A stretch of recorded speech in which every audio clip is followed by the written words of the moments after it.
pra gente começar, o que é o luto, Elô? Então, o luto ele é um processo decorrente de uma perda, né? E aí envolve questões muito emocionais, psicológicas, fisiológicas, sociais, né? Decorridos desta perda. Essa perda, ela pode ser decorrente da morte, né? De um ente querido, de uma pessoa muito amada. Ou então, o fim de um casamento, né? Um divórcio, o fim de um relacionamento, a perda de um emprego. Tudo isso também são processos de luto, né? Quais as fases do luto? Então, a gente tem hoje uma teoria, a teoria da Elizabeth Kubler-Ross, né, que é a mais famosa, onde a gente passa pelas 5 fases do luto. 5 fases? 5 fases, sendo elas a negação, a raiva, a negociação, a depressão e a aceitação. E de que forma que vai demonstrando e sentindo isso, por exemplo, na perda de um ente querido? Essas 5 fases. Uhum. Então, não é um processo linear, né? Não acontece de uma forma... igual uma receita de bolo, igual para cada um, né? Porque depende, né? Principalmente a intensidade, o vínculo que a pessoa tinha, né? Seja um pai, um amigo, a mãe. Porque às vezes, né? Não é necessariamente porque é pai ou mãe que tu vai sofrer, né? De uma forma intensa, porque às vezes não tinha muito contato. Então, depende muito. E também o histórico dessa pessoa, né? A gente sabe, por exemplo, que pessoas que têm um histórico de depressão, por exemplo, de outros transtornos mentais, tendem a sofrer muito mais após a perda de um ente querido, né? Tendem a ter mais crises, às vezes, de ansiedade, tendem a aflorar um pouco a depressão, podem vir esses sinais.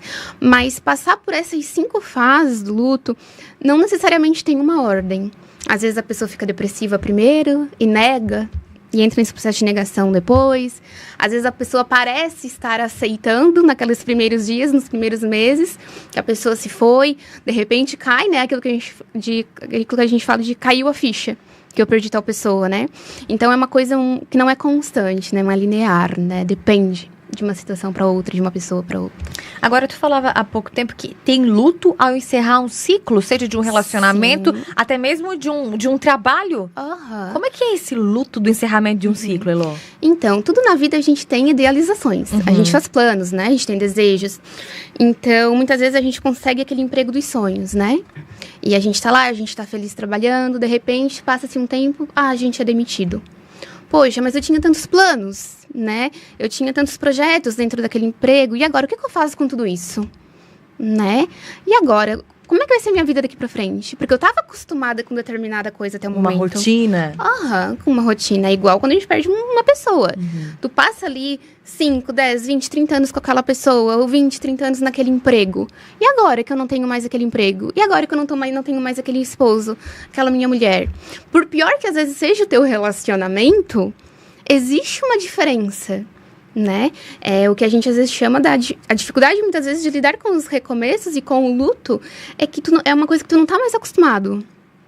Tu se acostuma, a gente se acomoda às vezes naquele relacionamento com aquela pessoa, naquele emprego, que às vezes não te faz bem, te prejudica de alguma forma, mas é diferente e a gente tem medo do que é diferente. Não são todas as pessoas que têm facilidade em lidar com mudanças, né? Então, a dificuldade nesse processo de luto, no fim de um casamento, na perca de um emprego, é muito essa... como é que é a palavra?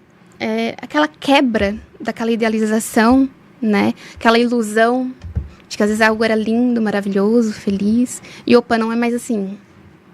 E agora? O que a gente faz aqui pra frente? Porque é algo que vem de surpresa e o ser humano não está preparado, né, Elô? Exatamente. A gente nunca está preparado pro dia de amanhã, né? A gente até tem aquele ditado que diz que a única certeza que a gente tem na vida, quando se fala da questão da morte, é a morte, mas é algo que o ser humano não está preparado para lidar, né? Não estamos.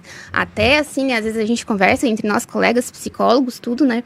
Até mesmo as pessoas que às vezes já têm um ente querido que está doente, acamado, muitas vezes em cuidados paliativos, às vezes é um pouco mais fácil, mas nem tanto. Porque a gente nunca está preparado para ficar sem aquela pessoa. A gente nunca está preparado para ficar sem aquele emprego. Às vezes as pessoas que entram por processos seletivos, né? Sabe que ficam ali por um determinado tempo, mas a gente não está preparado para o fim daquilo, né? Porque o que vai ser depois? Pode ser algo muito melhor, mas aí a ansiedade vai batendo, porque é algum campo desconhecido, eu não conheço o que tem ali para frente, né? Então a gente tem que aprender a aceitar, né, esses processos de que a gente não tem certeza de nada na vida, exceto a morte.